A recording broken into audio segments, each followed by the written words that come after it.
السائحون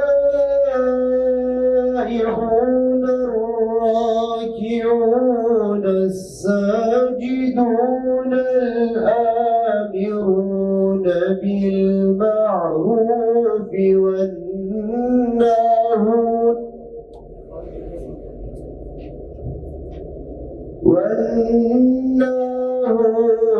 عن المنكر والحافظون.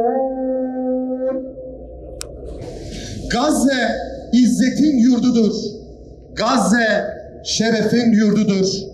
Gazze direnişin, onurun yurdudur. Hamas'a selam, direnişe devam. Hamas'a selam, direnişe devam.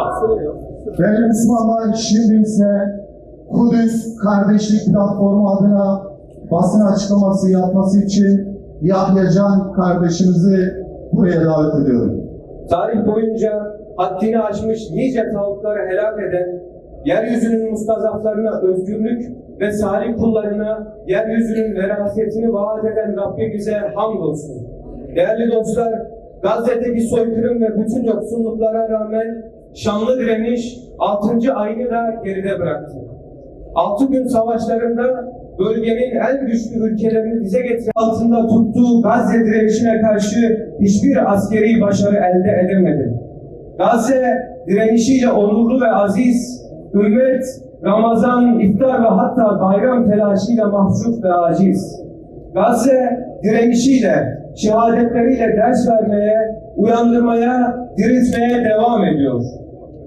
İslam dünyası ise bunu anlamakta zorlanıyor. Nitekim Filistinli İmam Mahmud Hasan'a hutbeye çıkarak 30.000 tane şehidin, 70.000 tane yaralının, 100.000 tane sakat insanın, 2 milyon evsiz ve aç susuzun uyandırmadığı, bir şey anlatmadığı bir ümmete ben buradan konuşsam ne olur, konuşmasam ne olur? Ahmet getirin de namazımızı kılalım deyip hutbeden iniyor. İnsanlık için feveran, ümmet için sitem olan bu haykırışı çok iyi anlıyoruz. Aziyetimiz yüreğimizi sıkıştırıyor, mahcubiyetimiz tevil kaldırmıyor.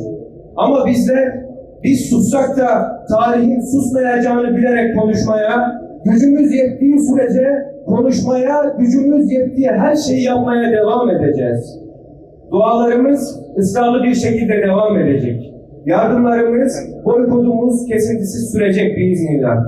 Ne Gazze'de, ne başka coğrafyalarda tüm zulümlerin kökü kazınıp, tüm zalimlerden hesap sorulana kadar durmayacağız.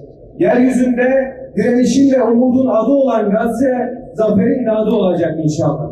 İsrail'e ihracat kısıtlamasını çok geç kalınmış olsa da olumlu ama yetersiz buluyoruz. İsrail rejimiyle yapılmış siyasi, askeri, ekonomik ve ticari bütün anlaşmaların feshedilmesi, Adana İncirlik'te ve Malatya Kürecik'te yer alan Amerikan üslerinin derhal kapatılması, başta İskenderun Limanı olmak üzere tüm limanlarımızdan İsrail'e yapılan tüm ticari faaliyetlerin sonlandırılması şeklindeki taleplerimizi tekrarlıyoruz. Özellikle altını kalın çizgilerle çizerek şu hususu belirtmek istiyoruz. Çifte vatandaş olup İsrail vatandaşı olarak 7 Ekim'den sonra İsrail'e destek vermek üzere oraya giden kişilerin tespit edilerek vatandaşlıktan çıkarılmalarını talep ediyoruz. İdarecilerden inkar ve tevil yoluna gitmeden gerçekleri olduğu gibi açıklamalarını, doğruyu bildikten sonra gereğini yapacağı konusunda bu millete güvenmelerini, böyle yaptıklarında kendi güvenilirliklerini de korumuş olacaklarını hatırlatıyoruz. Şimdi Siyonizmin en büyük can damarı olan ekonomik gücünü baltalayacak boykotu bir silah olarak kullanmaya devam edeceğiz. İdarecilerin Gazze için gösterdikleri çabaların farkında olunmasına rağmen yaşanan acıların yüreklerini kanattığı genç insanların İsrail'le ticaretin kesilmesine yönelik yaptıkları gösterilerde toplantı ve gösteri hakkını kısıtlar şekilde davranılmasını ve orantısız güç kullanılmasını doğru bulmuyor. Böylesi vicdanları yaralayan yanlışların bir daha tekrarlanmayacağını ümit ediyoruz. Hamas'a terör örgütü diyen, Hamas lideri İsmail Haniye ve ailesiyle ilgili onlarca iftira atanların da bu olaylarla alakalı yaptıkları hiçbir açıklamayı samimi bulmadığımızı ilan ediyoruz. Bu vesileyle Ramazan bayramının 1. gününde 3 oğlu ve 4 torunu şehit edilen Hamas lideri, mücahitlerin komutanı İsmail Haniye'yi tebrik ediyoruz.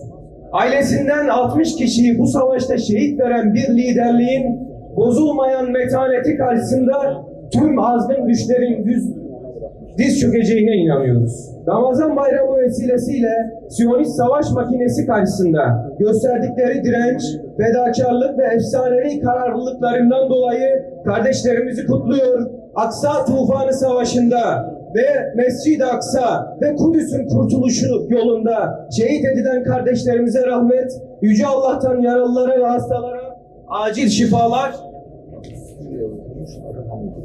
Siyonist düşmanın hapishanelerindeki tutuklu ve mahkumlara özgürlük, dünyanın tüm ribat noktalarında İslam ümmetinin onurunu koruyan mücahitlerimize Allah'ın izni ve kudretiyle yakın bir zamanda apaçık bir zafer nasip etmesini niyaz ediyoruz.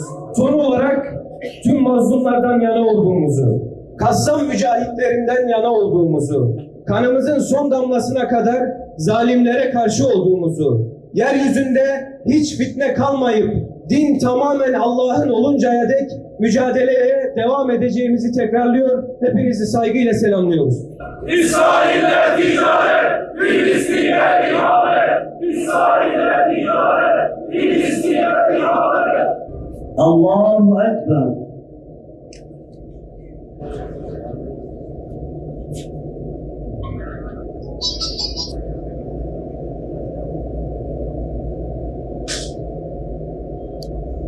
Allahu Ekber.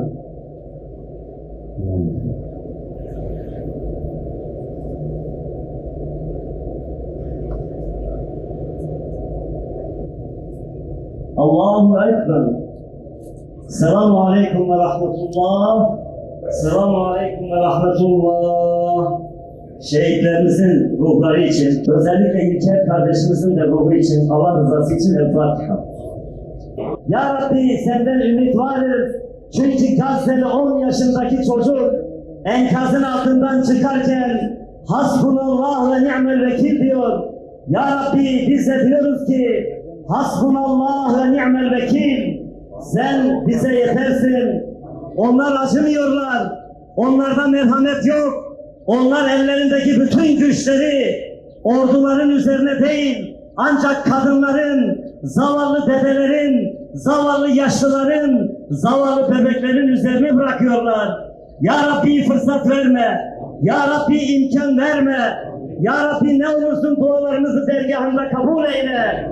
Amin amin ya mu'in ve selamun alel murselin ve ahiru davanen elhamdülillahi rabbil alemin.